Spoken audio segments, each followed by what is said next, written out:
Your Honor, opposing counsel, members of this jury, Cameron Poole had the plan, Cameron Poole had the knife, and it was Cameron Poole who committed this crime. Now in trial today, you heard that on August 30th, 2012, Cameron Poole robbed an amusement park named Rock-to-World. But to fully understand the events on August 30th, we have to go back. You see, it was in 2010 that Rock-to-World, they implemented the new bracelet system. And under this system, everything worked fine. In 2011, under this system, everything worked fine again. The ticket sales, they matched up with the revenue. It wasn't until Cameron Poole was hired in 2012 that everything changed. We heard in court today that it was Cameron Poole who was working in the ticket booth. It was Cameron Poole who was responsible for taking in the park's money. And it was Cameron Poole who was responsible for handing out these wristbands. And that was the year that the ticket sales no longer matched up with the revenue. You see, Cameron Poole, he came up with this skimming operation.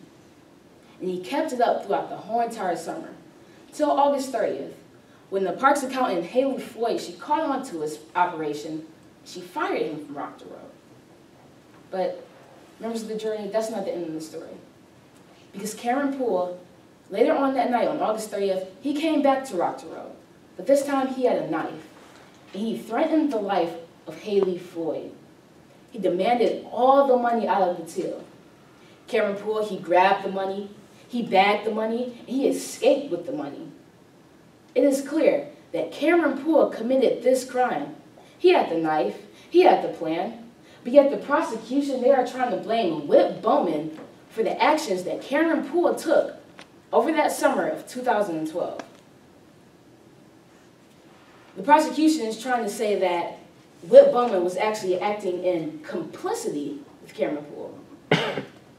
Members of this jury, intentionally aiding and helping someone to commit a crime, that is complicity. The prosecution is trying to say that through complicity, Whit Bowman is linked to these crimes: theft by deception and robbery in the first degree. But let's be clear, it was the prosecution who had the burden of proof in today's trial. They had to prove each and every element beyond a reasonable doubt. Now, this is the highest burden in our justice system today. This is the most difficult burden to reach, the most challenging burden to prove.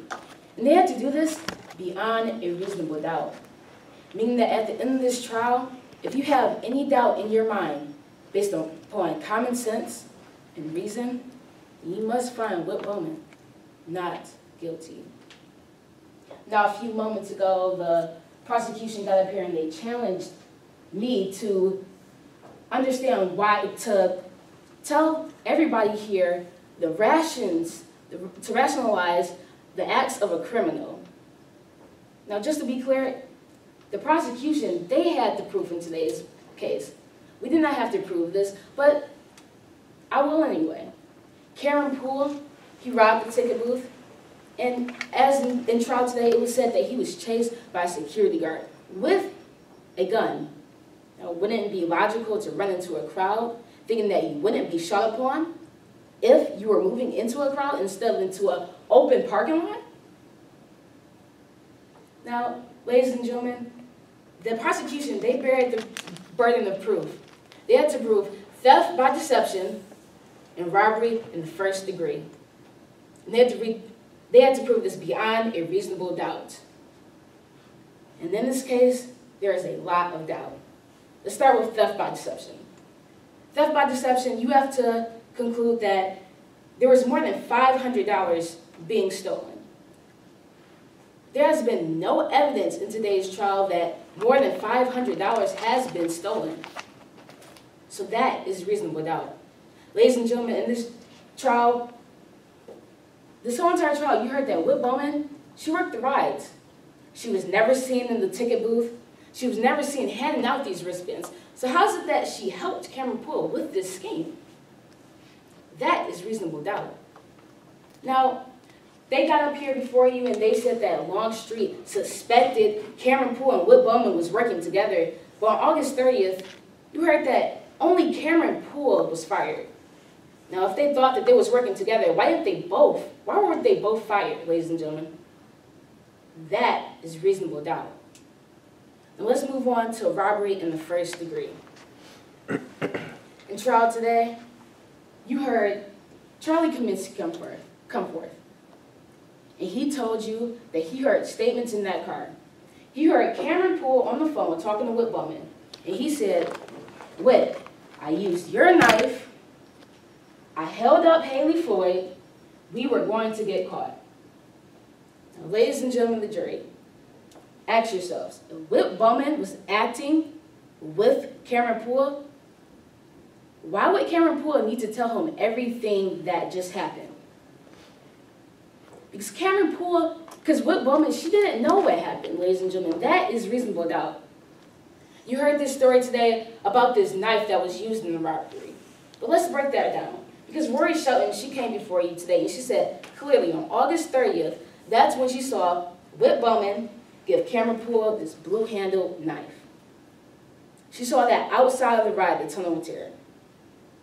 But if you recall Tyler Hartman's statements, she said that a few days before this robbery happened, she saw Whit Bowman put a knife into the locker. Now, how did this exchange happen in two different places on two separate days? Members of this jury, that is reasonable doubt. The detective, she came before you, and she said that she placed Whitney Bowman under arrest. Well, she placed her under arrest and charged her with robbery for the first degree, but why and how, members of this jury?